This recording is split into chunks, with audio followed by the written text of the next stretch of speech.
Bonjour et bienvenue pour un nouvel épisode du podcast des 4 piliers où l'on parle de sommeil, de nutrition, de santé physique et de santé mentale et comment améliorer ses habitudes pour être en meilleure santé basée sur la science et l'expérience. Je suis Baptiste Asson et je suis un étudiant pour la vie qui partage les choses que j'apprends concernant la santé pour en faire bénéficier le plus grand nombre gratuitement et rapidement. Aujourd'hui, nous allons aborder le sujet de l'hypertrophie musculaire et de la force, deux des 9 adaptations, et de comment s'entraîner pour les développer dans une série de 2 épisodes, commençant par celui-ci, cette série faisant partie elle-même d'une série d'épisodes concernant la santé physique, dans laquelle nous aborderons notamment donc l'hypertrophie, la force, la perte de poids, l'endurance, la récupération ou encore la nutrition. Et donc, il y a déjà eu un épisode dans cette série d'épisodes sur la santé physique qui était donc, c'était un épisode sur les 9 adaptations dont je viens de vous parler, intitulé Évaluer et améliorer sa santé physique. Pour le jour, pour l'épisode du jour, eh bien, nous allons donc, comme je l'ai dit, aborder l'hypertrophie musculaire et la force, qui sont deux des 9 adaptations dont nous avons parlé dans l'épisode précédent. Et on va commencer par, eh bien, tout simplement, quels sont les bénéfices de l'hypertrophie et de la force? Donc ici, nous allons aller plus loin que les stéréotypes, faisant de la salle de musculation un lieu pour simplement avoir de gros muscles, ainsi que les stéréotypes réduisant l'endurance à une pratique permettant de perdre du poids et d'améliorer sa santé cardiovasculaire. Bien que cela soit vrai en un sens, il ne faut pas s'arrêter là, car il y a bien d'autres bénéfices pour la santé et la longévité dans les pratiques de la résistance et de l'endurance. L'exercice physique permet d'améliorer vos niveaux d'énergie, votre humeur, vos capacités cognitives, votre concentration, votre système immunitaire. Vous attraperez moins souvent froid en hiver et vous serez plus efficace pour combattre les maladies. La pratique sportive vous permet aussi de vivre plus longtemps, bien sûr, mais aussi de vivre plus longtemps en bonne santé, en pouvant faire des choses, en étant fonctionnel et pas coincé dans un fauteuil roulant, voire pire, dans un lit pendant les dernières années de votre existence. De plus, il y a des bénéfices indépendants qui proviennent de l'endurance et des bénéfices indépendants qui proviennent de la résistance. La résistance est l'outil numéro un pour combattre l'inévitable vieillissement neuromusculaire. Il est impossible de le combattre autrement qu'en soulevant de la fonte régulièrement. À partir de vos 40 ans environ, vous perdez en moyenne 1% de masse musculaire par an, entre 2 et 3% de force et, euh, et entre 8 et 10% de puissance si vous n'allez pas à la salle régulièrement. Et donc ça, c'est à partir de vos 40 ans. Donc c'est pour ça qu'il est important, avant vos 40 ans, d'aller régulièrement à la salle, de construire cette habitude d'aller régulièrement à la salle, pour qu'après vos 40 ans, vous continuez d'y aller et que ces pertes de masse musculaire, de force et de puissance soient grandement limitées et qu'elles ne soient pas aussi grandes que 8 à 10% de puissance, 2 à 3% de force et 1% de masse musculaire chaque année. Voilà. Donc, avec l'âge, ce qu'il va falloir travailler en priorité, c'est la force et la puissance plus que la masse musculaire, bien que ça reste important, bien sûr. Pourquoi? Tout simplement car ça détermine votre capacité à bouger, à vous rattraper quand vous tombez, votre capacité à être confiant lors de l'exécution d'un mouvement, et c'est plus une fonction de la puissance musculaire que de la taille des muscles. C'est l'histoire de la fonctionnalité dont nous avons un peu discuté dans l'épisode évaluer et tester sa santé physique, pardon. Vous voulez pouvoir faire correctement les mouvements dont vous avez envie et en toute confiance en vieillissant. Donc, s'entraîner pour entretenir la force et l'hypertrophie permet de garder votre système nerveux qui est essentiel pour que vous puissiez utiliser vos muscles en bonne santé. Et si vous avez plus de 50 ans et que vous vous dites, mince, je ne suis pas allé à la salle depuis très longtemps, voire je n'y suis jamais allé, c'est donc foutu, je peux rien y faire. Laissez-moi vous rassurer parce que rien n'est perdu. Mettez-vous à faire de la résistance le plus vite possible et nous verrons comment le faire correctement dans cet épisode et dans le deuxième et même dans les futurs épisodes de cette série et du podcast, car vous allez avoir des bénéfices très rapidement. Là, j'importe peu. Il n'est pas trop tard pour commencer ou recommencer. Et quand je dis très rapidement, je parle de voir des résultats positifs en seulement 3 ou 4 mois. Donc vraiment, si vous vous dites, enfin si vous avez plus de 40 ans, voire plus de 50 ans, que vous n'avez pas soulevé de la fente régulièrement ces derniers temps, ces dernières années, voire décennies, ou peut-être que vous ne l'avez jamais fait de votre vie, eh bien, laissez-moi vous rassurer, commencez dès aujourd'hui, commencez peut-être dès cette semaine parce que vous avez la chance de vivre eh bien, dans un lieu où il y a probablement une salle de musculation dans la ville la plus proche. Soit vous habitez en ville et vous avez des dizaines de salles de musculation, soit vous habitez pas loin d'une ville et vous avez la possibilité d'avoir accès à une salle de musculation. Ou alors vous avez dans votre garage, parce que vos enfants ont fait de la musculation, vous avez déjà des haltères, des choses comme ça, et vous pouvez le faire chez vous. Bref, il y a plein de possibilités, mais globalement, c'est jamais trop tard et vous pouvez clairement vous y mettre dès cette semaine, peut-être même dès aujourd'hui, après avoir fini d'écouter cet épisode du podcast. Ce qu'il est intéressant de savoir en plus, c'est que vous ne perdez pas votre masse musculaire, votre force ni votre puissance par un processus naturel inévitable à partir de vos 40 ans, comme les femmes ont la ménopause vers leurs 50 ans. Non, c'est juste le manque d'exercice et notamment de résistance qui conduit à cette perte progressive au cours du temps. Le simple fait de faire un peu d'exercice physique de type résistance régulièrement vous permet d'empêcher cette grosse réduction dans votre masse musculaire, dans votre force et dans votre puissance. Donc, il est clair qu'aller à la salle pour soulever de la fonte régulièrement est vital pour tout être humain moderne, peu importe son âge. Et comme je l'ai dit, on a la chance, on a l'immense privilège de vivre dans une société où on a accès à ce genre d'équipement et pour pas très cher en plus. Donc, allez-y, foncez. En outre, l'avantage de ce genre d'exercice, en plus de ce dont nous venons de parler, et que vous pouvez voir des différences et des changements de la taille de vos muscles très vite. Donc là, on parle d'hypertrophie. Au bout d'un mois et plus certainement au bout de 6 semaines, ce qui vous donne un retour très rapide si vous travaillez correctement vos muscles, ce qui rend donc la pratique presque addictive, en plus du fait que lorsque vous faites votre séance, vous êtes en mesure de voir en temps réel les résultats que vous pourriez obtenir grâce à la congestion de vos muscles. C'est vraiment quelque chose d'assez exceptionnel et c'est d'ailleurs certainement pour ça qu'il y a des miroirs de partout dans les salles de musculation.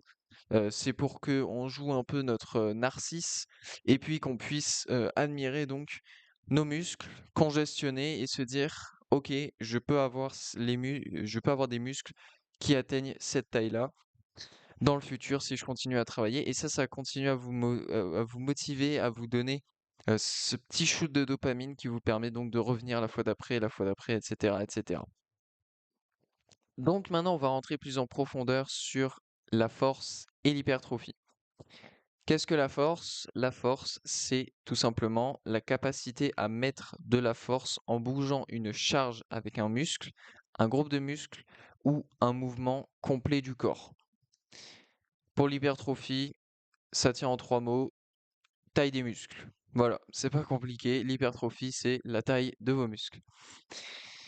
Au début, jusqu'à ce que vous soyez à un niveau intermédiaire en termes d'entraînement à la salle, ces deux notions sont liées assez fortement. Vous allez prendre du muscle et de la force en même temps. Cependant, quand vous allez passer au niveau supérieur, ces deux notions ont tendance à se séparer un peu l'une de l'autre. Vous êtes en mesure de prendre du muscle sans prendre de force et inversement. C'est la différence entre les powerlifters et les bodybuilders. Les deux sont indéniablement très forts, mais les powerlifters le sont bien plus que les bodybuilders en moyenne, les bodybuilders qui, quant à eux, auront en moyenne une masse musculaire plus importante que les powerlifters. Donc, vous pouvez devenir plus fort sans devenir plus massif, sans prendre de muscles, et en plus, ça n'est pas dur à faire. Bien sûr, selon vos objectifs, vous pouvez aussi faire les deux en même temps, même au niveau supérieur, prendre du muscle et de la force. De plus, aller à la salle et faire de la résistance joue un rôle majeur dans la réduction des risques de blessures, et cela vient en partie de l'adaptation des tissus conjonctifs grâce à l'exercice physique, tissus conjonctifs, ligaments et tendons. Et donc cette adaptation de ces tissus, elle est néanmoins assez dure à quantifier. La résistance vous permet aussi, si vous en faites ou en avez fait de manière régulière dans votre adolescence et votre vingtaine, à améliorer la qualité de vos os. Cependant, lorsque vous avez passé la trentaine, les changements de ce point de vue-là sont mineurs et pour pouvoir améliorer la qualité de ces os, il faudra utiliser la nutrition plutôt que l'exercice physique. La résistance engendre également une meilleure contraction des muscles et donc plus de force et de puissance disponible indépendamment de la taille du muscle, d'où le fait que vous puissiez devenir plus fort et plus puissant sans pour autant devenir plus musclé. On va maintenant voir 4 points non négociables pour n'importe quel programme d'entraînement, que ce soit pour la force, pour l'hypertrophie, pour la puissance, pour l'endurance en général, pour que ce programme fonctionne. Ces points non négociables. Alors, le premier, évidemment, on commence toujours par là, dans presque tous les piliers, c'est la régularité, bien sûr, régularité de la pratique. Faire quelque chose que vous êtes en mesure de répéter régulièrement, encore et toujours. Le deuxième, c'est la surcharge progressive, progressive overload en anglais. C'est la première raison après le fait de ne pas faire les exercices pour laquelle beaucoup de personnes n'atteignent pas leurs objectifs. Le corps est une machine d'adaptation, donc il faut faire de la surcharge sans arriver à l'excès, bien sûr. Si vous ne faites pas ça, certes, vous allez pouvoir brûler des calories, avoir des bénéfices liés à l'exercice, comme l'amélioration de votre humeur, de vos capacités cognitives, de votre souplesse, etc. Mais si vous voulez vraiment avoir des gains sur votre force et sur votre hypertrophie, vous devez faire absolument de la surcharge progressive. Et nous verrons comment mettre ça en place dans vos programmes. Le troisième point, c'est l'individualisation. Ça, c'est très important. Ce sont vos préférences personnelles, le matériel que vous avez à disposition, le temps que vous avez à disposition chaque semaine, chaque jour, etc. En gros, c'est adapter votre programme à vous, à votre vie. Vous pouvez vous inspirer soit par exemple du programme que j'ai fait, que j'ai construit moi-même. Vous pouvez aller en chercher d'un autre influenceur, etc. Mais potentiellement, ça va pas vous aller. Moi, par exemple, mes séances, les 3 premières séances, si on enlève la séance spécifique, elles durent en gros, j'en ai pour 1h20 minimum. Et puis ça peut aller jusqu'à 1h40, 1h45 même. Heu, la séance spécifique, elle fait 50 minutes à peu près, mais sinon les autres, ouais, on est entre 1h20 et 1h50, on va dire. Et j'ai bien conscience que vous n'avez pas forcément le temps de faire, des séances aussi longues. Donc il faut que vous puissiez vous adapter. Vous avez peut-être pas non plus le matériel pour faire les exercices que je peux faire. Bref, et puis vous avez aussi des préférences personnelles sur certains exercices que vous aimez faire, d'autres que vous aimez pas faire. Donc, essayez de vraiment créer un programme qui vous corresponde avec des exercices que vous aimez, qui sont bien sûr faisables avec le matériel que vous avez à disposition et avec le temps que vous avez aussi à disposition pour vos séances. Enfin, le quatrième et dernier point non négociable, c'est de choisir la bonne cible. Par exemple, se concentrer sur le point en retrait, sur les 9 facteurs d'adaptation. Hem, Pourquoi pas, voilà, vous faites vos tests sur les 9 facteurs. Alors je les ai mentionnés ces 9 facteurs. Mais on va les rappeler quand même, hein. Il y a la compétence slash la technique, il y a la symétrie, la stabilité. euh, Non, alors attendez. Non, non, je dis n'importe quoi, pardon. Il y a la compétence slash la technique, la vitesse, la puissance, la force, l'endurance musculaire, l'hypertrophie musculaire, la capacité anaérobie, la capacité aérobie maximale et l'effort de longue durée. Voilà, ça ce sont les 9 adaptations. Donc vous faites vos tests et les tests on en a parlé donc dans l'épisode évaluer et améliorer sa santé physique. Quels sont les tests que vous pouvez faire sur ces 9 adaptations? Et une de ces 9 adaptations, par exemple, on va dire la puissance, est en retrait par rapport aux autres. Donc, sur le premier trimestre de l'année, eh bien, vous allez vous concentrer sur vous allez donc choisir une bonne cible, la cible qui vous intéresse, et ça va être de travailler votre puissance et d'essayer d'améliorer votre puissance. Et puis sur le trimestre d'après, Heu, peut-être que derrière la puissance, le deuxième qui était le plus en retrait, c'était l'effort longue durée. Donc vous allez travailler ça, et cetera, et cetera. Vous pouvez faire ça. Ou simplement votre cible, c'est, un certain poids. Voilà, vous voulez faire de l'hypertrophie, vous faites 70 kilos, vous voulez en faire 80, eh bien, vous faites votre programme pour pouvoir atteindre ces 80 kilos. Alors bien sûr, il va falloir toute une partie nutrition, il va falloir penser au sommeil, etc. Ça, c'est évident. Mais vous allez quand même construire un programme de telle sorte que vous puissiez générer de l'hypertrophie dans vos muscles grâce à votre effort physique. Bref, choisir la bonne cible. Donc, les 4 points non négociables, c'est régularité de la pratique, faire une surcharge progressive, l'individualisation, donc choisir et s'adapter en fonction de vos besoins et de vos disponibilités, et enfin, choisir la bonne cible. Ça, ce sont les 4 points non négociables pour que n'importe quel programme, peu importe l'adaptation qu'il cherche à développer, pour que ce programme marche. L'exécution des exercices que vous faites détermine la réponse de votre corps, donc l'adaptation de votre corps. Donc, vous ne pouvez pas simplement vous dire, je veux développer ma force, donc il faut que je fasse ces exercices-là. C'est pas aussi simple. C'est la manière dont vous allez exécuter ces exercices qui va vous permettre de générer l'adaptation souhaitée. On va voir maintenant donc, en lien avec ça, comment s'entraîner pour la vitesse, la force et la puissance, puisque vous le savez, ces notions sont intrinsèquement liées, puisque la puissance, c'est la vitesse fois la force, par exemple. Donc, vous pouvez faire ce qu'on appelle la méthode des 3 à 5. 3 à 5 jours par semaine, 3 à 5 exercices, 3 à 5 répétitions par série, 3 à 5 séries, 3 à 5 minutes de pause entre deux séries. Et il faut exécuter les exercices choisis à une haute intensité.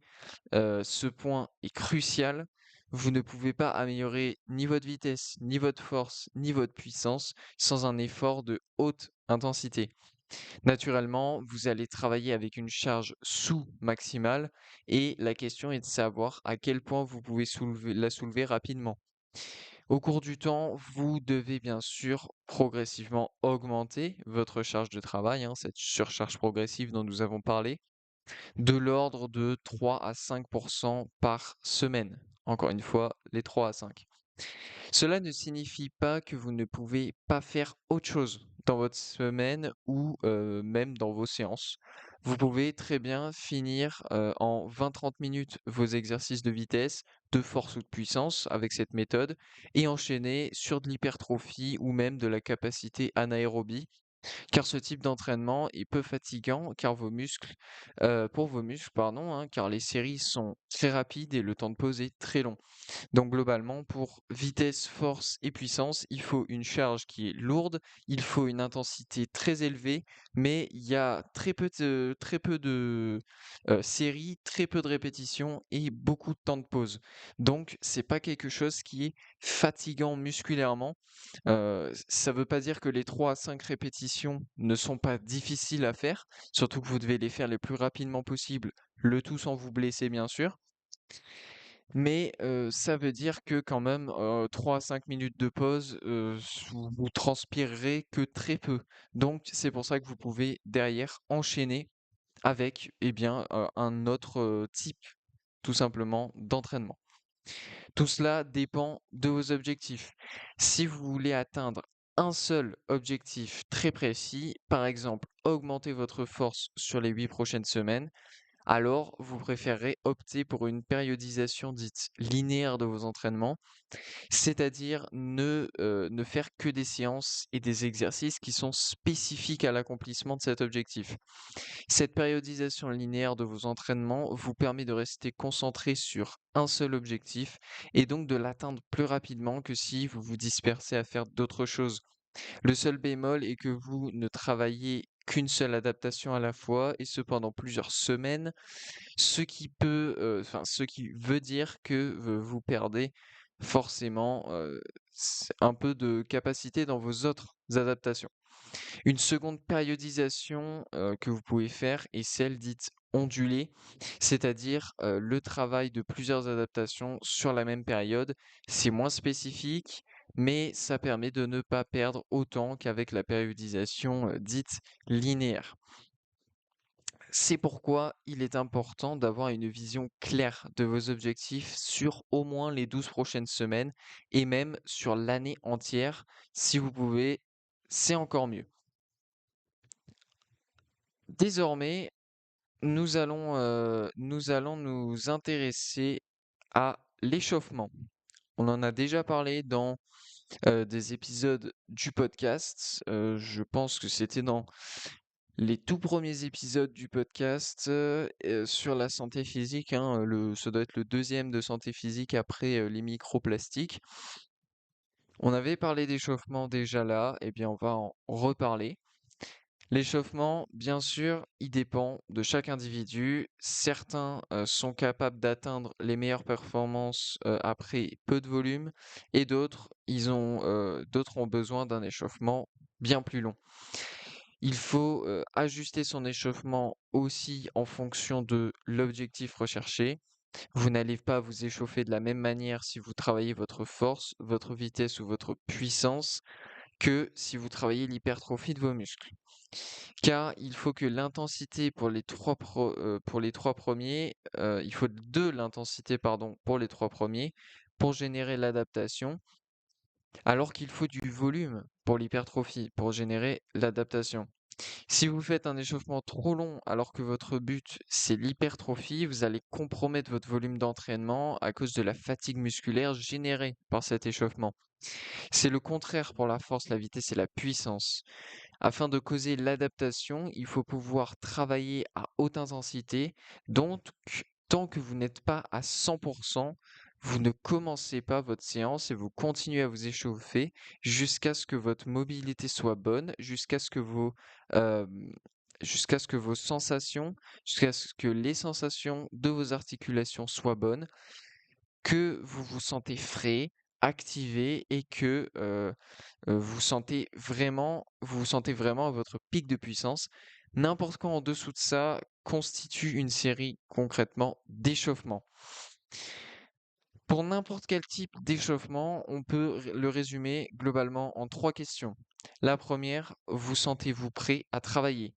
La deuxième, êtes-vous prêt? La troisième, bougez-vous vers la bonne position?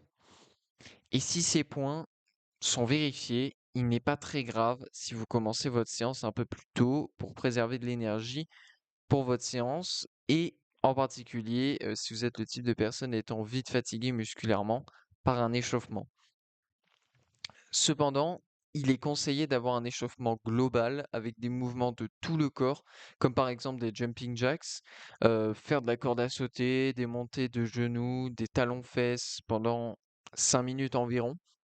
Les mouvements dynamiques comme ceux-ci, sont mieux, par exemple, que de faire du vélo.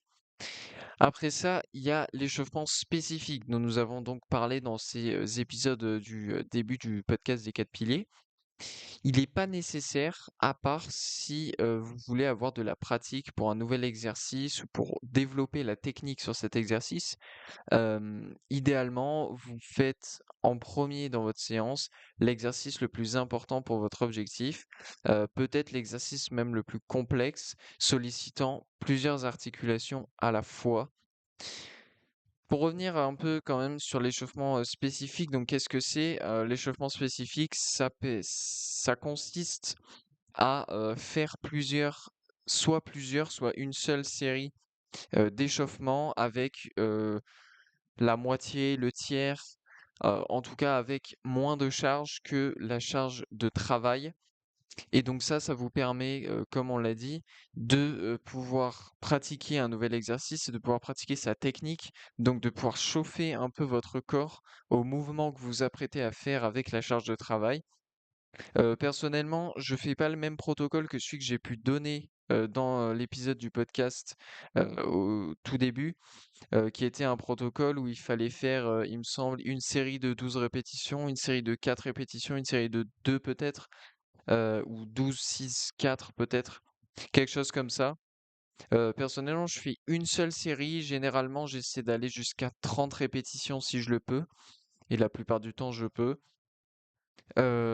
Avec en général la moitié de la charge. Des fois, j'ai les 2 tiers de la charge de travail. Des fois, j'ai que un tiers, mais généralement, j'ai la moitié à peu près de la charge de travail. Et j'essaie en fait juste de faire une série pour dire à mon corps, OK, maintenant on va aller sur ce groupe de muscles. Euh, je me prépare moi aussi à faire bien le mouvement, etc. avec une charge modérée avant de passer donc avec la charge plus lourde. La cadence des répétitions pour la force et pour l'hypertrophie, on va regarder ça. Donc, pour les plus physiciens d'entre vous, la force, vous savez que c'est la masse fois l'accélération. Donc, pour développer sa force, il faut être en mesure de déplacer vite de lourdes charges. Si vous essayez d'être meilleur pour bouger une masse plus lourde à un rythme d'accélération plus rapide, euh, j'ai dit si, c'est ici plutôt, ce qui implique plus de force. Donc, concrètement, si vous arrivez à bouger des charges qui sont lourdes et à les bouger rapidement avec un fort taux d'accélération, c'est ce qui va vous permettre de développer votre force. Pour ce qui est de l'hypertrophie, c'est un but qui est très différent de la force. Ici, vous essayez de maximiser l'hypertrophie musculaire, donc la taille de vos muscles. Et pour ce faire, vous pouvez très bien ralentir la cadence de vos répétitions ou bien garder la même cadence que pour vos entraînements pour la force, mais en modifiant certaines autres variables ou faire un entraînement triphasique. Un entraînement triphasique, c'est un entraînement où chaque phase dure quelques semaines. La première phase, c'est se concentrer sur la phase excentrique du mouvement, la descente. La phase numéro 2 de votre entraînement, c'est se concentrer sur la phase isométrique du mouvement, donc la phase où vous êtes en pause, la phase statique. Par exemple, sur des tractions, ce sera la phase où vous êtes en haut de la barre, une fois que vous êtes monté. Pour des squats, c'est quand vous serez en bas du squat, par exemple. Et la troisième phase, donc du triphasique, la troisième phase, c'est se concentrer sur la phase, évidemment, vous l'aurez deviné, concentrique, ce qui veut dire en général la montée. Voilà, vous pouvez faire ça ou vous pouvez faire d'autres méthodes. Bien sûr, moi je ne fais pas ça en particulier, mais ça c'est une des manières dont vous pouvez agencer un programme sur quelques semaines en 3 phases. Si vous faites 12 semaines, vous faites 3 phases de 4 semaines. 4 semaines où vous vous concentrez sur la phase excentrique des mouvements, 4 semaines où vous vous concentrez sur la phase isométrique des mouvements et 4 semaines où vous vous concentrez sur la phase concentrique des mouvements et vous le faites dans l'ordre que vous voulez, hein. Je pense qu'il n'y a pas d'ordre, il y a pas, l'ordre n'a pas d'importance ici.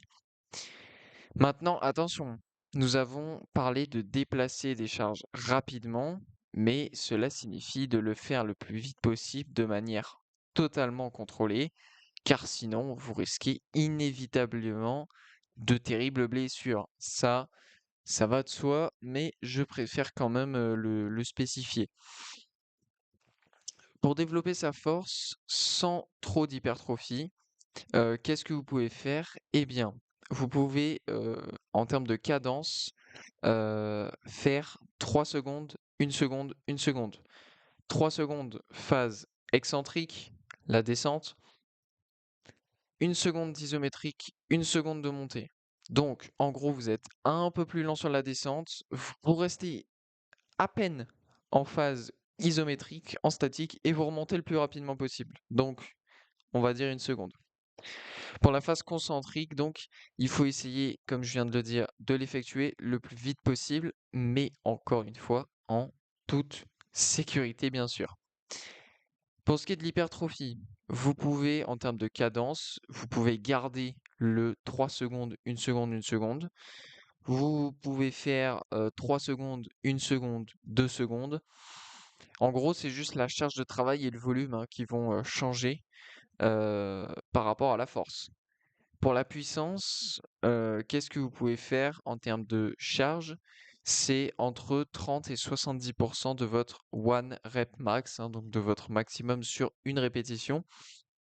Donc ça, c'est pour la puissance hein, et pour la charge de travail.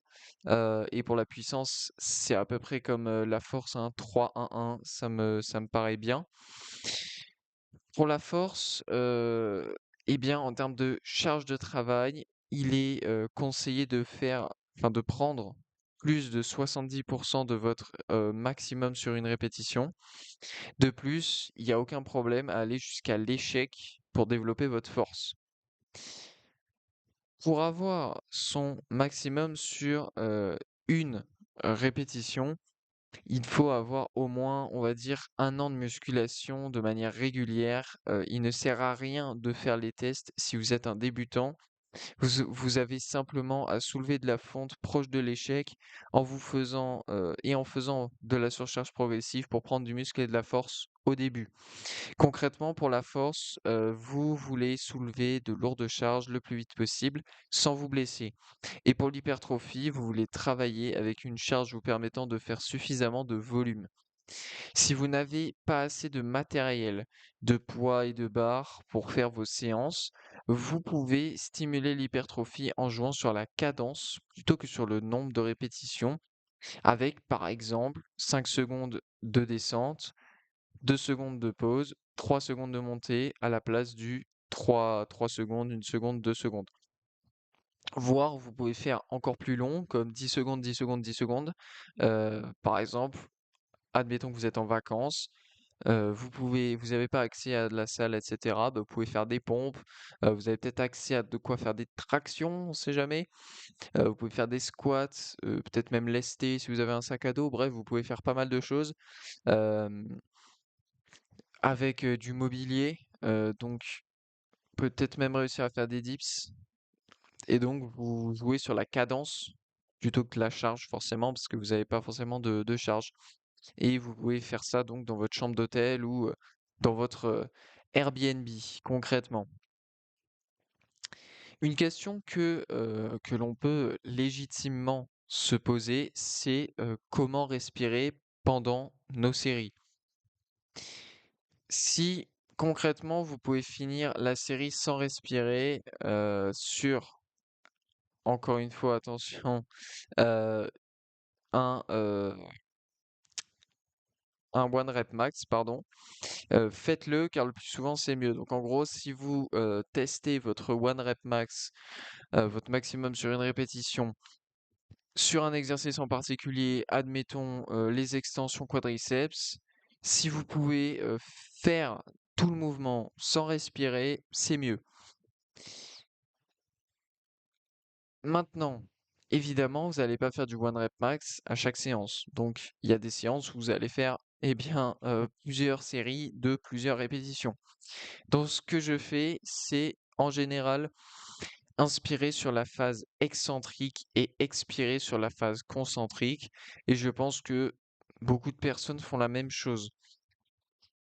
Il semble, il semblerait tout de même qu'il vaut mieux inspirer avant la phase excentrique, retenir sa respiration pendant et enfin expirer sur la phase concentrique.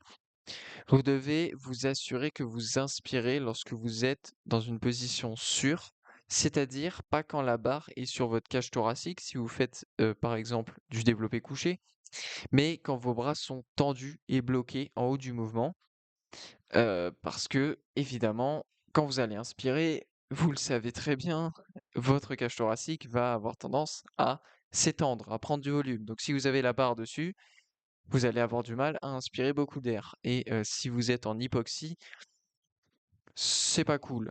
Très sincèrement, c'est pas cool d'être en hypoxie. Ensuite, il est tout à fait possible d'entraîner le même groupe de muscles tous les jours, comme le font les athlètes professionnels.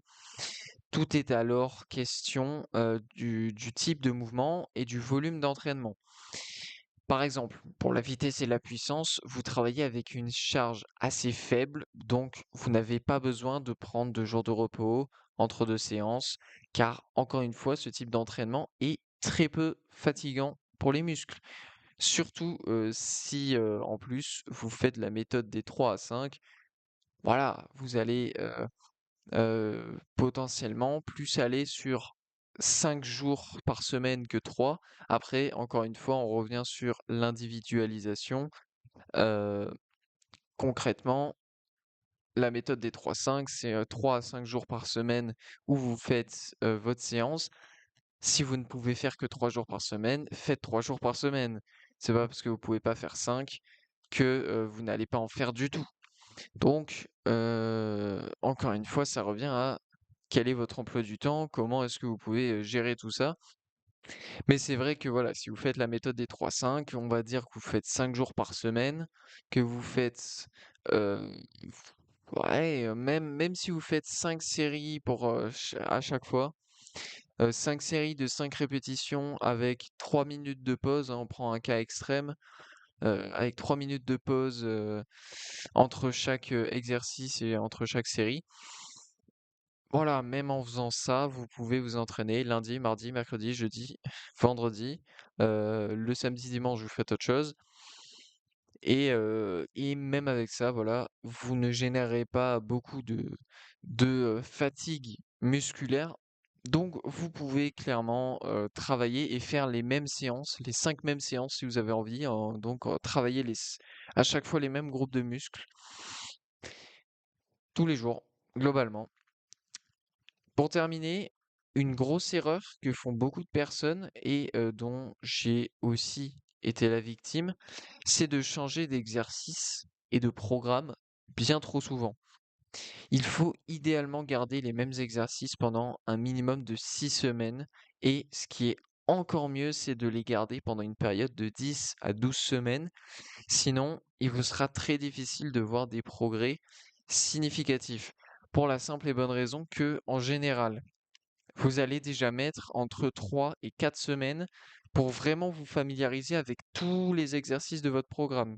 Surtout si vous avez un gros programme comme le mien. Donc mon programme, concrètement, il y a 4 séances, dont 3 avec 7 exercices. Donc ça nous fait déjà 21 exercices différents. Et la dernière séance, il y a 3, ouais, en général 3 exercices qui sont encore différents des autres. Donc, ça veut dire que j'ai 24 exercices différents chaque semaine, mais j'ai surtout 24 exercices différents. Donc, parmi ces 24 exercices, vous vous doutez bien, il y en a pas mal qui étaient nouveaux pour moi. Il y en a certains, bien sûr, je les avais déjà faits, mais il y en a d'autres qui étaient assez nouveaux. Il a fallu que je trouve des nouveaux exercices parce que je voulais en faire des différents à chaque séance, mais tout en travaillant les mêmes groupes de muscles. Donc, sur ces 24 exercices, admettons qu'il y en ait un tiers, donc 8 que je n'avais jamais fait. Déjà, ça va me prendre entre 3 et 4 semaines, rien que pour vraiment m'adapter, rien que pour vraiment m'approprier ce mouvement et cet exercice-là. Donc, si au bout de 3-4 semaines, si toutes les 3-4 semaines, vous changez d'exercice, déjà vous sentez bien qu'il y a un problème parce qu'à chaque fois, vous allez devoir vous réajuster, etc. Et pendant ces 3-4 semaines, 3-4 premières semaines, bah, en fait, comme vous êtes en train d'appréhender cet exercice, de savoir un peu comment ça marche, et cetera, de vous l'approprier, eh bien, vous n'êtes pas forcément en train de le travailler de manière optimale, comme vous pourrez faire par la suite sur les semaines suivantes. Donc si vous arrêtez, en fait, bah, vous aurez jamais eu le temps de travailler vraiment de manière optimale. Donc ça, c'est pas ouf. Et puis, donc, une fois que vous avez fait ces 3 4 semaines là d'adaptation, d'appropriation, ben ensuite vous allez faire encore 3 4 semaines, peut-être plus, peut-être 6 semaines, où vous allez donc optimiser un maximum pour, par exemple, l'hypertrophie. C'est actuellement ce que je suis, en train de faire. Là, je suis sur ma 9e semaine, il me semble, de mon programme, d'hypertrophie. Donc maintenant tous les exercices, je me les suis bien appropriés et puis maintenant, ce qui change chaque semaine, c'est évidemment soit la charge, soit le nombre de répétitions, hein, ce fameux progressive overload. Et donc comment je fais? Eh bien, moi j'aime bien, tout ce qui est un peu matériel, en tout cas pour ça, et donc j'ai un cahier tout simplement dans lequel à chaque fois j'écris la séance. Voilà, c'est vraiment un truc un peu d'autiste. On pourrait se dire, c'est un peu un truc d'autiste, mais c'est vraiment quelque chose qui vous permet en fait de traquer. Donc j'ai un cahier dans lequel je marque la séance, le jour où je l'ai faite. Ça, c'est peut-être pas le truc le plus important, mais donc à chaque séance, je marque les 7 exercices et je marque tout ce que j'ai fait. La série d'échauffement, donc généralement 30 répétitions à une telle charge. Et puis derrière, c'est en général 5 séries de travail. Il y a certains exercices comme, les planches, oui, oui, c'est planches latérales globalement, et la plupart du temps, c'est pour des exercices isométriques. Bah, il y a aussi, pour les montées de jambes à la barre. Bref, il y a certains exercices où je fais pas d'échauffement. Je fais directement 6 séries de travail au lieu d'en faire 5. Mais, ça c'est mon choix tout simplement. Mais donc pour en revenir, à ça, généralement 30 répétitions à une certaine charge plus 5 séries derrière à une autre charge, à une charge plus élevée où j'essaie de faire un nombre de répétitions compris entre 4 et 15, en général. Et donc je marque ça, donc forcément la première semaine vous n'avez, rien pour comparer, bien sûr. Mais à partir de la seconde semaine et sur les semaines suivantes, vous pouvez comparer vos performances par rapport à la séance de la semaine d'avant. Donc, ce que je fais, c'est que j'écris donc toutes ces choses et dans la marge, à côté, j'écris plus une répétition peut-être. Alors après, j'ai un mode un peu particulier parce que si la semaine dernière j'avais fait 5 séries à 10 répétitions, et que là, cette semaine, je fais 5 séries à 11 répétitions, je vais marquer plus une répétition. En revanche, si, comme pour les tractions par exemple, j'avais fait 2 séries de 7, 2 séries de 6, 2 séries de 5, et que la semaine d'après, je fais 3 séries de 7, 2 de 6, une de 5, je vais pas marquer plus une répétition, je vais marquer plus une répétition totale. Parce que je différencie, en gros, voilà, si j'ai pas rajouté une répétition sur chaque série, eh bien, je mets un total pour être sûr. Bref, en gros, chaque semaine, j'essaye d'augmenter le nombre de répétitions. Et si j'arrive à 15, voilà, si j'arrive à faire 5 séries de 15 assez proprement, et bien la semaine d'après, on augmente la charge. Donc si j'ai réussi à faire par exemple avec des élévations latérales 5 séries de 15 répétitions à 5 kilos, et ben la semaine d'après, je vais mettre 6 kilos et je vois combien j'arrive à en faire. Donc minimum j'en fais 4, maximum j'en fais 15. Et on voit comme ça et j'évolue. euh, donc soit j'augmente les répétitions, soit j'augmente la charge, soit pour les exercices où il y a ni de répétition ni de charge, et ben j'augmente le temps, par exemple, ou alors il y a des charges des fois, mais et donc le temps, c'est notamment pour les exercices isométriques, hein, les planches latérales, et les 2 exercices que j'ai pour la nuque. Bien que les exercices pour la nuque, je mette évidemment de la charge et que donc je puisse jouer sur les facteurs, temps et charge. Et d'ailleurs, c'est ce que je vais faire prochainement, mais même sur les planches, par exemple, parce que là, je commence à arriver à un temps de planche qui commence à être trop long, et qui fait que mes séances deviennent trop longues. Là, je suis à peu près là, je suis à 1 minute 30, il me semble, hein, donc j'ai commencé, j'étais à 1 minute et chaque semaine, j'ai rajouté, 5 secondes. Donc là, on est à 1 minute 30, donc ça commence à faire vraiment des exercices qui commencent à être très longs. Même si je mets que 1 minute de pause entre 2 séries, ça commence à prendre beaucoup de temps et donc ça rallonge mes séances. Donc ce que je vais faire pour les planches latérales notamment, c'est tout simplement augmenter la charge. Comme ça, en augmentant la charge, je vais pouvoir faire un temps plus court. Et puis ensuite, une fois que j'aurai augmenté la charge, et ben sur les semaines d'après, on essaiera d'augmenter le temps, évidemment. Donc vous avez plein de manières de le faire, mais encore une fois, il faut rester régulier et il faut garder votre programme. C'est pour ça que c'est très important que vous fassiez des exercices qui vous plaisent. Alors oui, comme moi peut-être, vous allez avoir 24 exercices et vous allez vous rendre compte qu'il y a certains exercices qui vous plaisent pas forcément en cours de route ou qui n'ont pas l'air de travailler comme vous l'aurez souhaité certains groupes de muscles. Mais c'est important quand même de garder et en fait, vous allez le garder pendant, allez, 8 à 12 semaines, on va dire. Et puis au bout de ces 8 à 12 semaines, bah, s'il y a un exercice qui vous a pas plu, s'il y a un exercice qui, voilà, soit il vous a pas plu, vous n'aimez pas le faire, mais vous l'avez fait quand même parce que vous vous êtes dit il faut être régulier, soit il vous a pas déplu, mais il avait pas l'air de beaucoup travailler, en tout cas pas de travailler comme vous le vouliez, eh bien, bah, au bout de ces 8 à 12 semaines, après, vous pouvez bannir cet exercice de tous vos programmes jusqu'à la fin de votre vie. Donc vous l'avez eu pendant 8 à 12 semaines et jusqu'à la fin de votre vie, vous ne referez plus jamais cet exercice.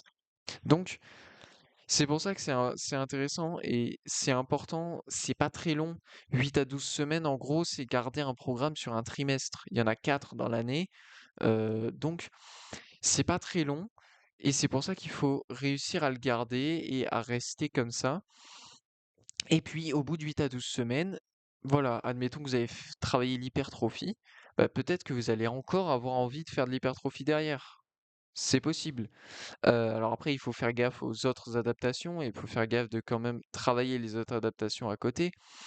Mais si vous voulez encore continuer à faire de l'hypertrophie et de la force parce que vous êtes débutant ou intermédiaire et que donc les deux ils se font à peu près en même temps, bah allez-y. Et puis voilà, sur vos 24 exercices de votre premier trimestre, vous allez peut-être en enlever la moitié et en mettre 12 nouveaux, parce que d'un coup, paf, vous êtes passé de chez vous à la salle de musculation et qu'il y a plein de nouvelles machines que vous n'avez pas faites, que vous avez testées pendant 8 à 12 semaines. Et puis sur ces machines, il y en a peut-être 3-4 qui vont pas vous plaire, vous les enlèverez, etc. Et c'est un cycle perpétuel. C'est exactement comme au final avec la nutrition. C'est exactement voilà, comme avec votre régime alimentaire. Vous mangez des choses, vous regardez les effets que ça a sur vos capacités physiques, sur vos performances physiques, sur vos performances mentales. Vous regardez comment vous vous sentez après avoir mangé telle ou telle chose. C'est un peu le principe du régime d'élimination, hein, l'elimination diet. Vous mangez que de la viande rouge au début pendant quelques semaines pour adapter votre corps. Au bout de un mois, vous allez rajouter un élément, admettons des œufs. Vous regardez comment votre corps réagit, hein, vous gardez les œufs pendant un mois, on va dire aussi. Vous regardez comment votre corps réagit. Admettons que les œufs, en fait, vous adorez ça, mais vous y réagissez pas très bien. Bah, vous allez fortement limiter, si c'est pas complètement éliminer les œufs de votre régime alimentaire. Et ensuite, vous voulez mettre des épinards. Ok, vous mettez des épinards, vous regardez comment ça marche pour vous. Peut-être que ça marche. Ça vous permet d'avoir enfin, en tout cas, ça ne baisse pas vos performances physiques, ça ne baisse pas vos performances cognitives. Vous vous sentez bien, toujours aussi bien qu'avant de les introduire. Donc, vous vous dites, ok, je peux les garder. Ensuite, je rajoute un autre, etc., etc. Et donc là, c'est le même truc, vous faites votre cuisine avec les exercices de musculation et ça vous permet d'être tout simplement au clair et de savoir quels sont les exercices qui marchent pour vous, quels sont les exercices que vous aimez, quels sont ceux que vous aimez pas, quelle machine vous aimez, quelle machine vous n'aimez pas. Voilà, c'est un toujours test et erreur, comme pour la nutrition, mais il faut avoir la volonté quand même que ça dure un peu longtemps, qu'on fasse des choses qui nous rendent un peu moins bons, hem, pendant quelque temps et puis ensuite, bah, on est fixé et c'est bon, on peut l'éliminer ou le conserver. Voilà donc pour ce, 1er, pour ce premier épisode, hem sur la force et l'hypertrophie. Encore une fois, je vous remercie grandement de m'avoir écouté. Euh, Merci pour votre intérêt dans la science et pour votre santé. Et puis comme d'habitude, je vous donne rendez-vous mardi prochain 18 h et je vous souhaite une excellente journée.